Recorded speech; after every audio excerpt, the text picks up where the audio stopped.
Hi everyone, I'm Lightwave Al. This is a video for the Title Update 4 patch notes. As I've done previously with Title Updates 2 and 3, I'm going to take you through the patch notes. I'll read you the whole thing so you don't have to read it yourself, and we'll discuss a few of the points and see what's changed. So with the previous patch notes, there's normally an introduction which summarizes some of the big changes, and then we'll get into more of the detail after that, so let's jump in.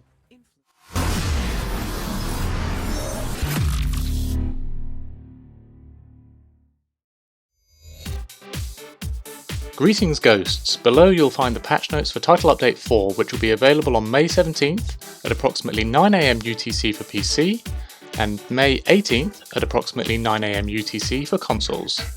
Similar to previous updates, Title Update 4 will include a brief maintenance period to update servers for the new version. The patch will be up to 7.2 GB for PC, depending on your client, and up to 9 GB on consoles, depending on your installed version. Again, an in-game notification will alert players to the availability of the update. A game reboot will be required to apply the patch, and players will need to have the same version of the game in order to play co-op. Title Update 4 draws much on its focus from player feedback, including several quality of life changes for co-op and solo play, and a suite of new HUD and UI options. Co-op players will be able to alert their squad mates when dying, and tagged resource crates will be granted to every teammate in the collecting player's zone. Downed players will redeploy at the mission starting point rather than at a random location in the world, and there is now a brief window of time to take down an alerted enemy before a stealth mission is failed. Title Update 4 will also usher in Season 2 of the live season challenges with a new focus, new challenges and new rewards. Additionally, challenges will now include some additional gameplay parameters such as difficulty or HUD settings. You can follow along with the new episodes at the Ghost Recon network. A new round of improvements and bug fixes will be implemented with this patch. For example, the introductory Kingslayer video no longer triggers upon launch, and full magazines are no longer consumed when a suppressor is applied to a weapon in the gunsmith menu. Finally, Title Update 4 paves the way for the upcoming Fallen Ghosts DLC, first announced on their website. Stay on the lookout for more intel about Fallen Ghosts coming soon. You can follow along with which issues are currently being investigated on our official forum's known issues list. So that's a quick roundup of the major points I think they've fixed here and addressed and added into the game. We'll now jump in and have a look at all the detail. HUD and UI improvements. Improvements to the HUD include splitting several broad HUD options into a wider variety of more granular options. Please note that some of these were already implemented in the Title Update 3.5 update for PC, but are now fully and officially implemented across all platforms. Contextual actions has been split from input reminders. The markers HUD option has been split into 6 distinct types of markers, each of which can be toggled on or off: objective markers, communication markers, enemy/rebels markers, item and location markers, sync shot, and alert markers. A new option has been introduced to toggle detection clouds on in the minimap. Additionally, deactivating the sync shot HUD markers will no longer prevent your AI teammates from using the sync shot ability. These improvements and more are listed below. Missions and narration. In Nydia's cache, fixed a bug where the rebels wouldn't follow the player, and fixed a bug where the player couldn't interact with the laptop again after being killed while using it. In Madre Coca, fixed a bug where the rebels wouldn't enter their cars if affected by external stimuli. In General Barro, fixed a bug where killing the general before reaching the meeting point would not result in a game over, preventing player progression. In the bank heist, fixed a bug where the wrong path would be displayed on the GPS. In the mole, fixed a bug where the mission couldn't progress if the mole was affected by an external stimuli. Fixed a bug where the player would be prompted with mission failed after triggering a rebellion rising convoy while having another main mission active. And fixed various other triggers preventing or disrupting mission completion. Bear in mind, if you're following my episodes, I've not got more than about 40% of the way through the game at the moment, so I've not come across a lot of those missions, but for the ones I haven't noticed any of these issues myself. Maybe if you have, you'll be really pleased that they've fixed these, so that's good. So on to user interface.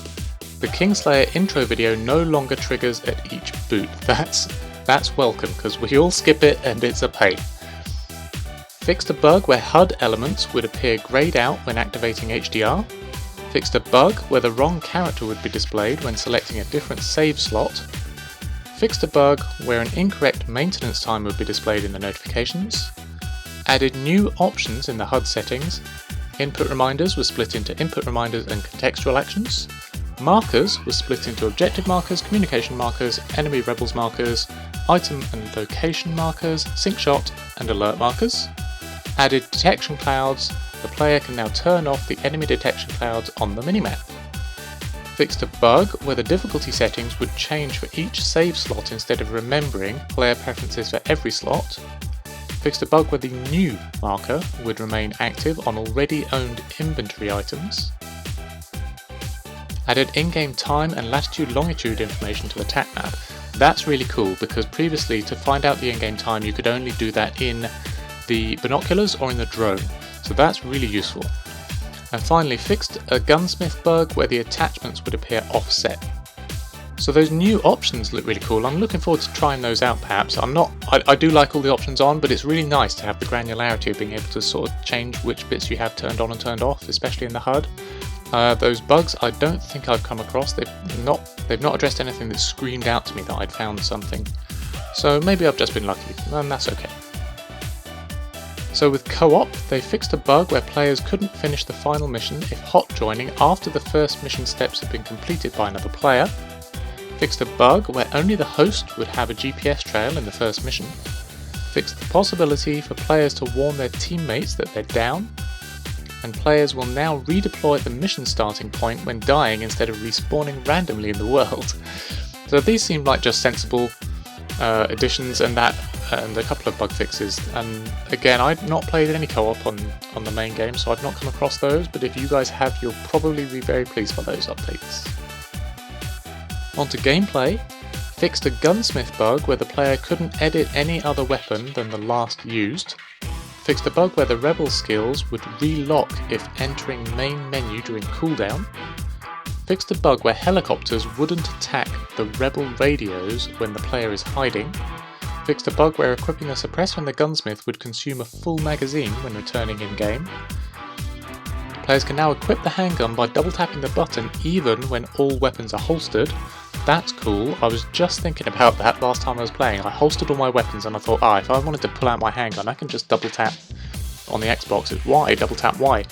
But I didn't know that there was a bug preventing you doing that, or it wasn't possible, and now I guess it is, so that's cool.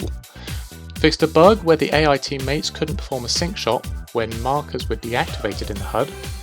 Fixed diversion grenades not working when the enemies are investigating the player's position. That's useful. That makes them a much more useful item in game. Fixed a bug where resources could be tagged twice if killed while claiming them. Resource crates are now granted upon collection to every teammate in the player's zone. Improved aim consistency when shooting behind cover. Now that, hopefully, when it says aim consistency, I've definitely had occasions when I've been behind cover and it won't let me pop out an aim. I hope that's what that means. Fixed a bug where NPCs wouldn't detect the player when swimming next to them. Rebel skills now have separate cooldown timers. Now that's something I always wondered about, because as you rank up your rebel skills, there are 9 ranks for each one, into 3 sets of power levels, and for each 3 in those 3, it says it upgrades your cooldown. And I always thought if you've maxed out the cooldown for one, but not another one, surely it means its cooldown should be shorter than the other skills. So now it sounds like that's what they've done. So if you use one where you've got where you've earned the maximum cooldown, then maybe it only takes you 30 seconds to cool down that one, but 90 seconds perhaps to cool down others. We'll have to find that out. That sounds good though. In stealth missions, players now have a short time to kill alerted enemies to avoid failing the mission. Oh my god, guys, if you have seen my marathon attempt at the bad publicity mission, oh my god, it took me, I think it was 12 attempts at that mission to not get detected. And geez, that was difficult. This is going to be really useful. I do find those stealth missions are the ones that I fail the most, definitely. Moving on, challenges now include different goals based on difficulty and HUD settings. Interesting. Challenges are getting tweaked. Fixed a bug where the Unidad would stop spawning even if the alert level is still active. Now that, I'd noticed that, I think. It made it a bit easy. Fixed a bug where the SVD sniper scopes would be misaligned when switching between zoomed in and over the shoulder.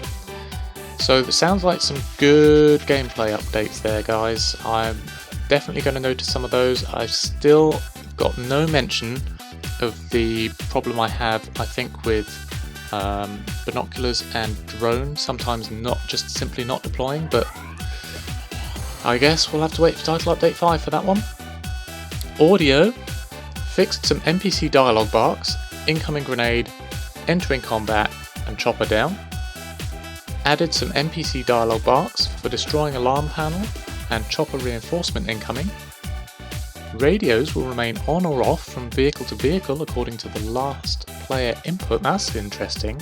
I quite often jump into a vehicle and I'll turn the radio off if I'm commentating over the top of it or my guys are talking. Even though the radios can be very entertaining and things, they're cool, but now it'll remember that when you get into another vehicle. That's kind of cool. Fixed a bug where picking up a medal could trigger the same dialogue twice in the same session. Fixed a bug where the missile incoming sound would remain active when the player jumped from the helicopter. I have definitely experienced that, and that was hella annoying. Fixed a bug where no sound effects would be played when equipping suppressors. Graphics, various animations polished, various camera transitions polished, and fixed a bug where dead enemies' weapons would get stuck in walls. World updates, fixed several walls through which the players could be spotted and shot. Fixed several spots where the player could get stuck or fall through the map. Fixed a bug where traffic vehicles would sink into the ground or jump when crossing bridges. I've definitely seen that. I don't know if you guys have seen it, the kangarooing vehicles as you go across bridges. It's hilarious. But I guess they've patched that now. Repositioned some items that were impossible to pick up, and something was seen roaming the mountains. Oh, now that sounds like an Easter egg. They've added something into the game. Maybe it's like a Bigfoot or something. I'm guessing it probably is some kind of Sasquatchy Bigfoot type thing. But we're all going to be on the lookout for that, guys.